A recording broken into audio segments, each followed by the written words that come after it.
First of all, go ahead and show me your screens, just so I've got your full attention while I give you some examples and instructions and all that jazz. Show me screens, show me screens, show me screens.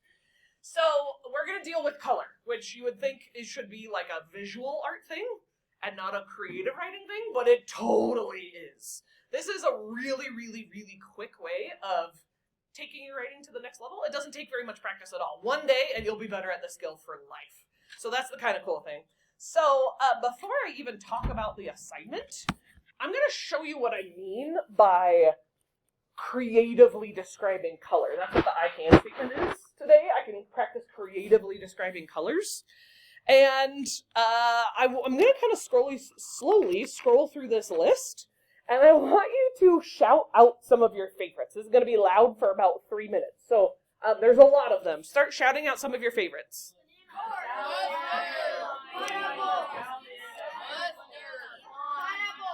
Yeah, okay, so now we're getting into oranges.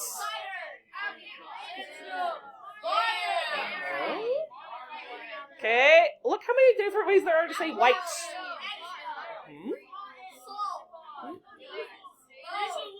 Okay, lots of tans.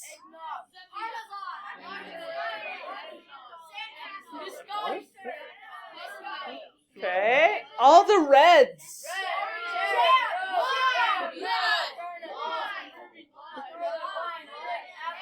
Okay. Now look at all the pinks.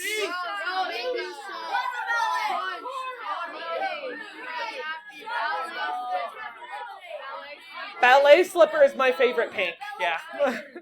Okay, purple is the hardest one. So look at the purples. Yep.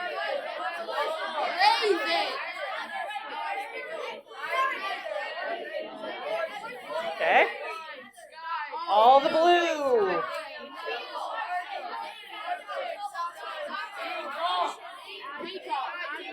Okay. Green. My favorite is crocodile. Or parakeet green is a fun one. Okay, look at all the brown.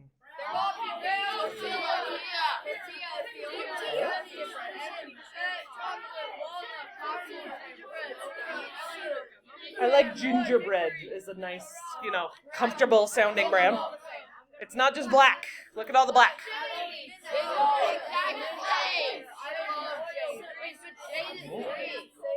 Obsidian is a cool one. Spider, yep. Okay, gray.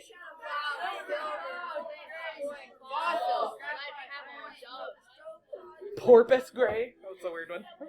Okay, I think that's it. So, the idea here is, you're not allowed to write boring colors anymore. Because do you see, just by that quick look there, there's so many different ways to immediately make your color descriptions more creative. I'm going to show you one more resource here. I'll read these ones. You don't have to read these ones. So I'll point out a couple of my favorites. I really love beeswax gold because I can immediately picture it. I also really love Aurelian gold. I don't even know what Aurelian means, but it sounds impressive. There's lots of, blood red or bonfire red. And just by making this comparison, you're kind of forcing your reader to picture that color. Let's look at a couple more here. So look at all the white. It's not just white anymore. What if it's bone white? Is a very different feeling than dove white, right? So not only imagine that, not only is the writing more creative when you focus on your color descriptions, but you're also cadaverous, which is a dead body, yeah. Not only is the writing more creative, but you're also really adding to the mood or the tone, of your story. So let's read some sentences that are immediately more interesting because they had a better, creative color description. So the autumn leaves were gleaming in dragon flame red. That makes it easier to picture, right? The sun was shining like a shiny sovereign of Aurelian gold. It makes it sound really fancy. The old man's hair was arctic white, and his face was faded like parchment, like paper. This one's creepy. The vampire had cadaverous, which is a dead body, white skin and blood-flecked eyes. So not just red, they're blood-flecked, right? The clouds were cinder gray and spat out dreary darts of rain. So that's what I mean, but when I say that, like, your color descriptions really can make your writing so much more descriptive. So let me explain today's assignment, okay? So the first rule on today's assignment is you can't use Google or ChatGPT or AI, and that is because it really will force you to have this skill for the rest of your life. If you rely on Googling color names, you won't have this skill, and it won't push you creatively, okay? This will be the last day we work with partners for a little while. Like, we will have some more in the future. But on this assignment specifically, I used to do this assignment very, very, very differently. Screen space me. First of all, I used to teach juxtaposition the same day, and then I realized that we didn't have enough time for this assignment. I used to have kids try and do this by themselves and realize, like, most kids told me it was too hard. And so I am going to listen to all the feedback I've had from former students and not do vocab so you have extra time. I'm going to let you work with not only a partner, I highly suggest you work with a group. It makes the whole assignment way easier.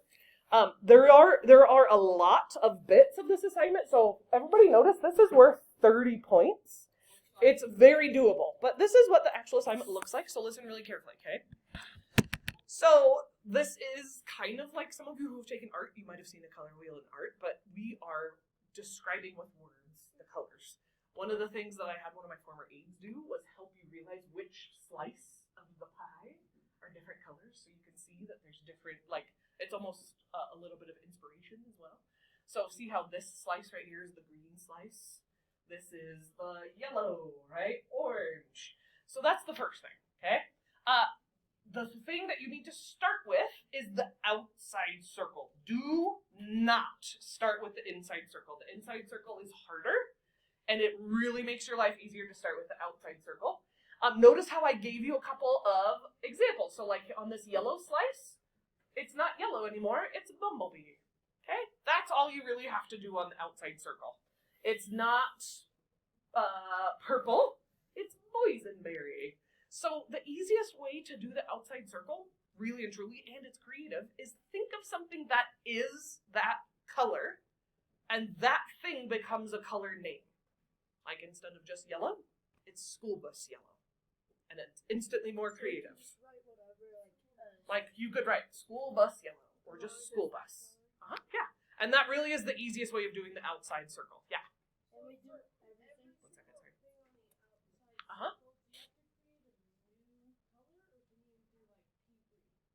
That would totally work for the green slice. Exactly. Yep. And you are trying to think of the most creative color name that you can come up with. Okay? So then the inside circle is where it gets a little bit tougher. It's still very, very doable. The inside circle, you are required to write new colors. You cannot write the same color as the outside circle. And not only are you writing new colors, you're doing like the second thing I showed you. You're going to be writing some sentences with a creative color description in the sentence. So the inside circle is sentences. The outside circle is a word or two or three. And I have a really good example that I stole from a former student. This was 10 years ago. Her name was Lauren, and to this day, it's still the most impressive sounding sentence I've ever had from a former creative writer. So she did this brown slice.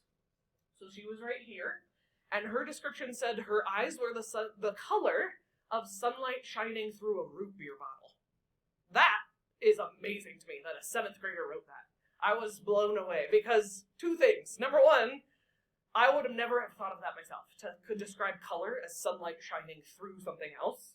And number two, it had that same effect of I could immediately picture what that looks like.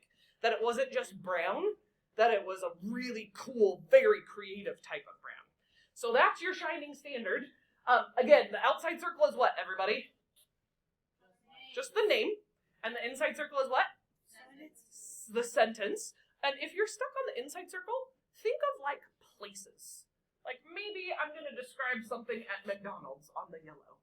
Or maybe when I'm on blue, I'm going to describe something like when I'm at the ocean, right? I think if you're stuck trying to think of a sentence that has a cool description in it, think of a place. And that's probably the easiest way to approach that one. And are you allowed to use the same descriptions on the inside circle as the outside circle? No. How many points is the whole thing worth? 30. So that means basically I give you 15 points for the outside circle and 15 points for the inside circle. That's how that works, okay? So absolutely work with a group. I also recommend, be smart and strategic. Listen to what you hear other groups saying. You can steal ideas from other groups. Are you allowed to use Google? Are you allowed to use any sort of artificial intelligence? And then at about probably 11, I'm going to let some of you show off your very best description that you came up with. I won't require it, but be prepared that I kind of have you move back and we share some of our ideas with each other once you finish the whole thing. Yes? So each box on the outer circle is just a word or two.